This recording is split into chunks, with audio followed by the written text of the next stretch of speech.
So hi everyone, we are live today with Vishpala.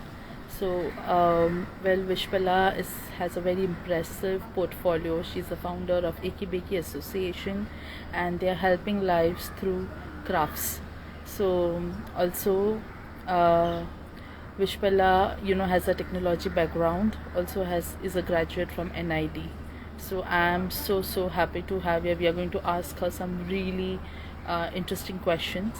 So yeah, I'm just going to invite her.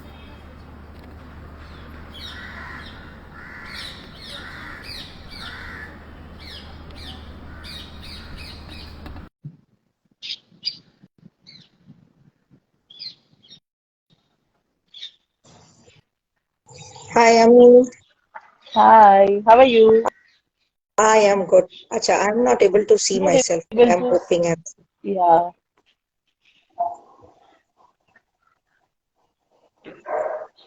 okay. Can you hear me properly? yeah. Audio is perfect. I want to see you. Okay. Perfect. Perfect. Okay, so thank you so much. I'm quite thrilled to be here. For me, this is the first Instagram live event where I'm talking. I'm typically asking questions or listening. So I am super thrilled to be on the other side. Awesome. I am actually not able to see you. You're able Not to see us both? okay. Um, 1 second. Yeah. Yes. Okay. Hi. Yeah. So good to see you. Okay, super. Okay, now you can see me and hear me, right? Yes. So I'm also like really excited to have you here. So we know that you have a technology background and as well as you are a graduate from NID. I would like to introduce you and your Kibiki Association and what do you do? So yeah, please go ahead. Thank you. So I'm an architect and furniture designer from NID, and I used to do the regular work what all designers do, which is designing and earning living for yourself. But almost 6, 7 years. Well, while I was doing this, I would also incorporate a lot of Indian crafts in my work. So I used to do interiors, and I would incorporate a lot of Indian crafts in my work. And when I would go back to these artisans after a few years, I realized that many of them had stopped working, many of them had left the craft and moved to something else. So after working in the industry for 20 years, I thought that it is time for me to do something new. So 6 years back, I quit what I was doing, and I took 2 full years to figure out what I wanted to do. And this was something which was very close to my heart, which is Indian crafts and reviving those crafts and using my design uh, sensibilities to revive those crafts is something I thought I can do. And so in 2018, Eki Beki Association was born, and this month we will be celebrating the fifth anniversary. It is just 2 weeks away, and yeah, it has been a slow journey because uh, getting into social sector is something which I had not thought of. So learning the tricks while jumping into it is something I have managed for last 4 or 5 years, and I am here to continue. So Awesome. So, this was the main reason I wanted to do this live with you.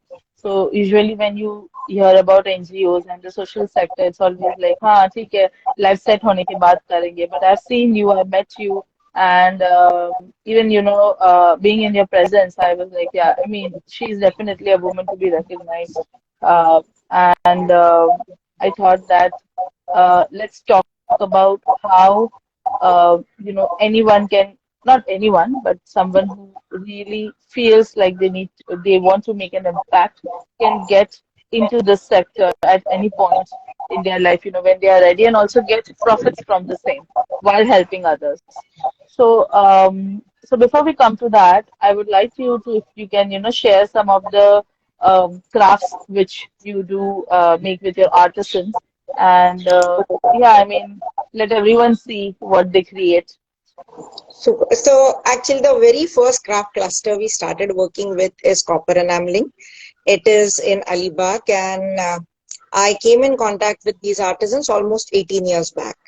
And Wow. when in 2018, I noticed that only one family was left there. So 2018, we decided to work with that cluster. This is one of the products. It's a wall plate. So this is something what they were doing. We have gone ahead and created a lot of contemporary products, which are jewelry and wall pieces and tea light holders, including recently we did Starbucks at BKC, which has a full mermaid made in copper enameling. So various applications of these crafts is what we work with. The second cluster we started working with is golden grass. I am also wearing one such piece Yeah, actually. it's beautiful. So golden grass is something which uh, uh, it's a craft from Orissa, and we managed to train 100 women who are actually now making products out of it, which people like you and me will buy and wear happily. So, Yeah. mainly work with three categories. First is home decor, second is jewelry, and third is stationery. So, stationery is done with the narrative craft artisans. So, the narrative crafts are like Gond, Bhel, Patachitra. So the painted crafts, traditional folk crafts of India. And what we do is we do stationery in that printed stationery, but they get royalty on each and every piece which is sold. So Okay. this way we manage to reach out to more number of people. People can use those day to day in their day to day lives and know about the craft. So yeah, these are the crafts.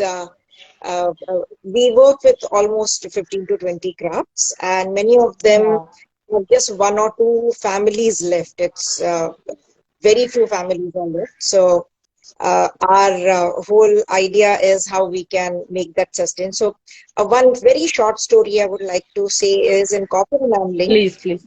one Yes. family is continuing.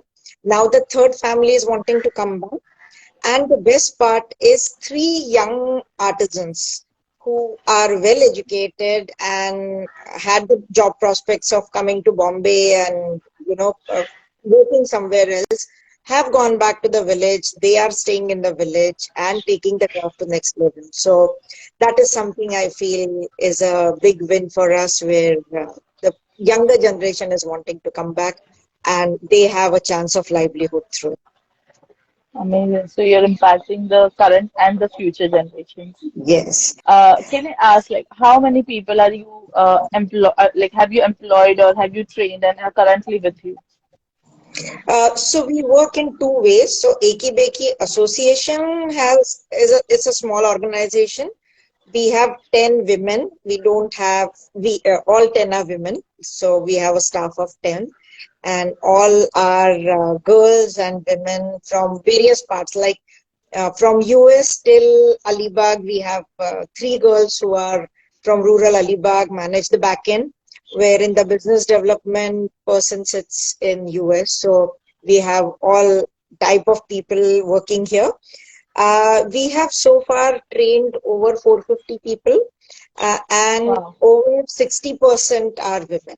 So not all artisans are women, but more than 60% is something more than 60% women we work with. And our focus is that we come up with products which women, especially rural women, can sit at home and do, which we are able to market here so that they learn the importance of financial independence. And if the woman of the house is independent, if she is empowered, the whole house eventually is empowered. So, So that true. is the bigger thing what we are looking at. Amazing. And sorry, So, your first question, which I forgot, is social sector and how yes. does, how can one look at it?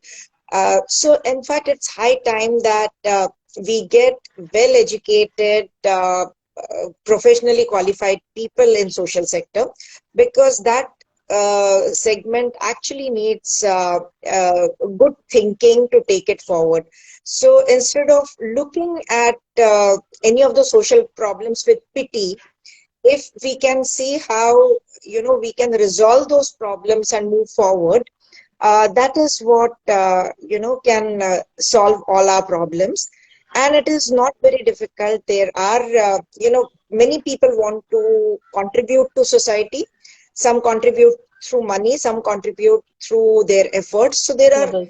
various ways you can support it. So there are a whole lot of philanthropists who are willing to support if you have a good cause and if they can see the impact. So we actually need a lot of bright young minds who can join this sector and take our country to the next level. I'm hoping after this session, many people will definitely connect with you. Also, one more thing, so like obviously the first thing that comes to mind when you think about social sector is that you're never going to see the profits, or maybe the profits you will see is after a very long time, and everyone has families, they have to sustain. So, how does one start, and what should be the mindset for the initial couple of years? So one is, if you're getting into the social sector with the notion of profits, then I would say that doesn't come out. Now, I am into livelihood, where in livelihood, the whole aim is people have to earn by doing whatever they are doing. So Yeah, we are trying to generate employment at the rural sector, in the rural areas. So, and for that, the best way is how fast you can sell these products. So, we are making products. If they are sold, then only it's successful. Otherwise, it's like any other model where you are into manufacturing. You should know what the market is, where the market is, how you can sell, and how you can make profits out of it. Now, the only difference here is my stakeholders are not only my company, but the artisans also. So yeah, we divide the profits equally amongst ourselves. So okay, it's a win-win situation for all of them. They also understand that because I'm working full time here, there is a way through which I also need to earn. And yeah, through funding and grants, it is now you do get that if people are putting in time, of course they have to get compensated. Otherwise, nobody will come back to this sector, and that yeah, is accepted. That's a acceptable norm now. And the only thing is, you may not earn there would as be much. yeah, a little Yeah. bit, 10-20% less is what you will have to start with. But otherwise, it's there is no difference. Yeah, thank you. I mean, I think the youth especially requires these words of encouragement, because I think everyone somewhere down the line they want to do good for the society. So, my next question is, Pushpala, yours is a very human resource centric business. Your main asset is all the artisans. So, how do you deal with their personal problems, or I think I'm sure at the start, mainly females, they have a lot of issues, or you can say drama or things going on, like real drama going on in their houses, their peers. How do you deal with this, and how does this affect your business? So many a times bringing women into the craft is really, really difficult. So there have been instances where first we had to talk to the father-in-law, then mother-in-law, then the husband, and then finally we reach the woman, and then we get to training. So all these are difficult situations. But what happens is, when you have one or two success stories, other women look up to them, and then they want to join. So breaking The that ice snowballing is, effect. yes. So the initially you have to push really hard, but once you have that one or two success stories, every time now when I go to any village, I have one or two girls coming to meet me and telling me that, Madam, हमको आपके साथ काम करना है. So, somebody, they have no clue what they want. I have no clue what they can do. But at least they show the interest, and then we sit together and figure out how things are.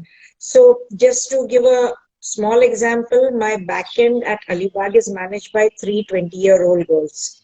Now, Okay. they have never stepped out of Alibag, but they are doing a fabulous job.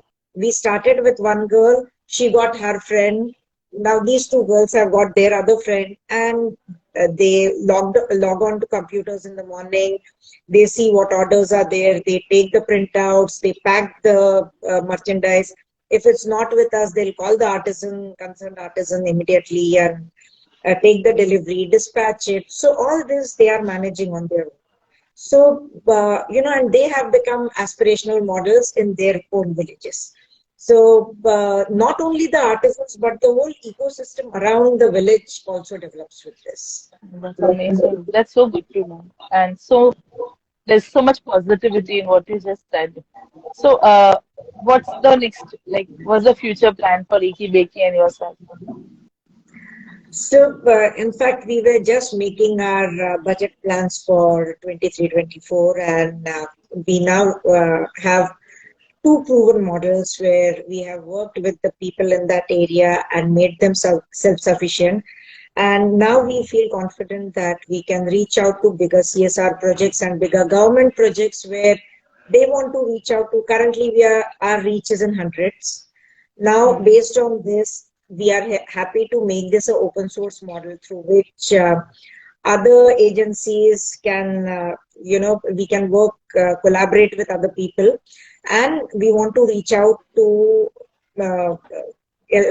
in thousands. So the impact has to be from hundreds to thousand, and seeing that no more migrations happen and people do get employment within their region without stepping out. And even if you are, well educated, how best we can utilize those skills within that background.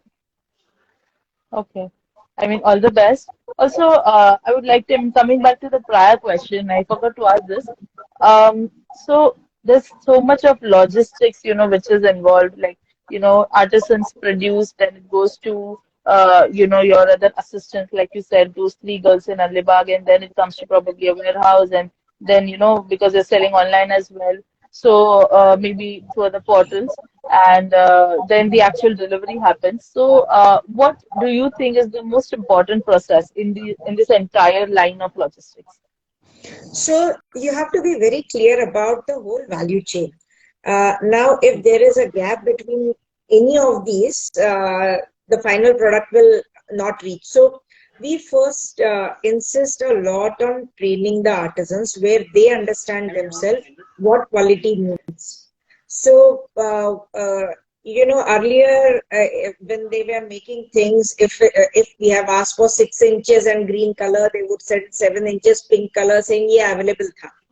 But now they Yeah. understand when we are selling online, people have placed order for a specific thing, they have to produce that specific thing. It is a slow process, but they get it over the time. And what we do is we make them part of all of these experiences. So we take them to exhibitions where uh, the final customer is interacting with them, and then there they understand what quality means and why few things get rejected and why few things get accepted. So the artisan understand what quality means, so they produce good quality items. Then Yeah. transportation and packaging and completing the orders on time. So all that we make all the stakeholders part of it, and that is how we have managed to go forward so far. That's awesome. So I was reading this book on Netflix, No Rules Rules. So I think that was a very similar theory. And yeah, when you make when you know actually are able to hire the top talent. In your case, you have hired the artisans and then trained them, and you make everyone a part of the association. So I think that's a very important lesson for all of us. So Yes. Vishwala, I think all the best for the future, and I'm sure you are going to rock it. And thank you so much for being here. Thank you so much. Thank you. Thank you, It was Avi. yeah, it was amazing having you here. Thank you And I'm so much. hoping to meet you very soon. Yeah, Yes, we have to. We have to. yeah. Thank you. And this was for me the first IG experiment. And okay, it's not very difficult. Thank you. Thank It's you for not, it's taking me. not. Okay, bye. Thank you. Bye. Bye.